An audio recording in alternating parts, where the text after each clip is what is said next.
नमस्कार प्यारा विद्यार्थी भाइ बहिनीहरू। आजको कक्षामा हामी दोस्रो पाठ अन्तर्गत रहेको कविता पढ्दैछौँ।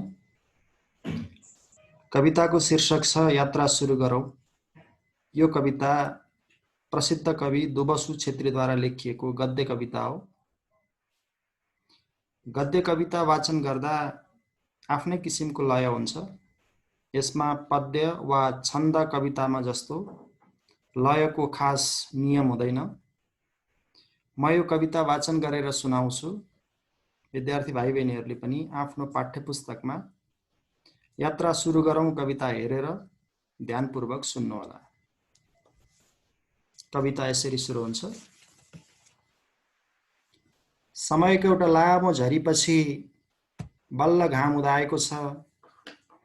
बिहान भएको छ, अब हामीले हाम्रो यात्रा सुरु गर्नुपर्छ। पानी थामिएको छ, अब हामीले हाम्रो आरोहणको थालनी गर्नुपर्छ। आस्थाको टुकी बाल्नुपर्छ, अब हामीले उज्यालो छर्नुपर्छ। मौसम बसन्तको छ, अब हामीले गीत गुन्जाउनुपर्छ। फक्रेका छन् गुराँसहरू, अब हामीले मालाहरू उन्नुपर्छ। नाच्दा नाच्दै जहाँ रोकेका थियौं सोरठीको ताल, त्यहीबाट चाल्दै एउटै चालका 3 कोटी पाइला सह अस्तित्वको यात्रा सुरु गरौँ। रम्दा रम्दै रोदीको रन्कोमा छुटेका थियौं जहाँ, त्यही चौतारीबाट सहमतिको यात्रा सुरु गरौँ।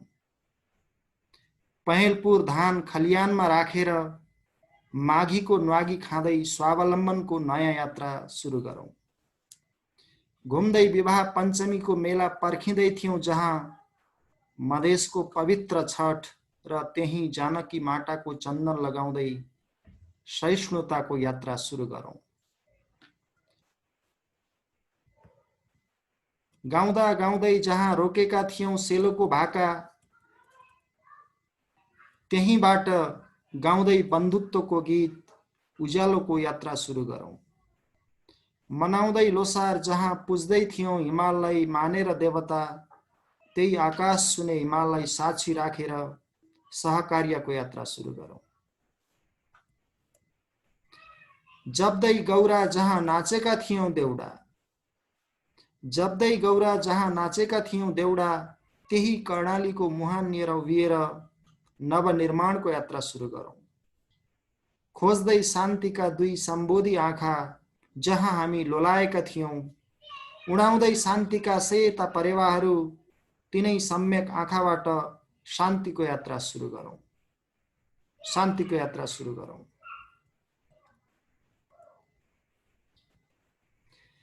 भाग्दै आस्थाको आरती, भाग्दै आस्थाको आरती जहाँ हामी अनायास बिउजिएका थियौं, त्यही गुम्बा, मन्दिर, मस्जिद र गिर्जाघरको प्राङ्गणबाट सहधर्मको यात्रा सुरु गरौँ। जहाँ तिमी र हामीले हातेमालो गरेर आरम्भ गरेका थियौं एकीकरणको यात्रा, काष्ठमण्डपको त्यही देवलबाट धिमे बजाउँदै नव एकताको यात्रा सुरु गरौँ। साँझ परेर बास बसेका थियौं जहाँ नाम्चेको फेदीमा, त्यही फेदीबाट सगरमाथा शिखरको यात्रा सुरु गरौँ। सगरमाथा शिखरको यात्रा सुरु गरौँ। समयको एउटा निष्पट्ट अन्धकार हामीले चिरिसकेका छौं। अब एउटा नयाँ जीवन सुरु गरौँ। जहाँबाट हामी थकान रोपेर भागेका थियौं, अब एउटा नयाँ यात्रा सुरु गरौँ त्यहीबाट जहाँ हामीले केही क्षण विश्राम गरेका थियौं।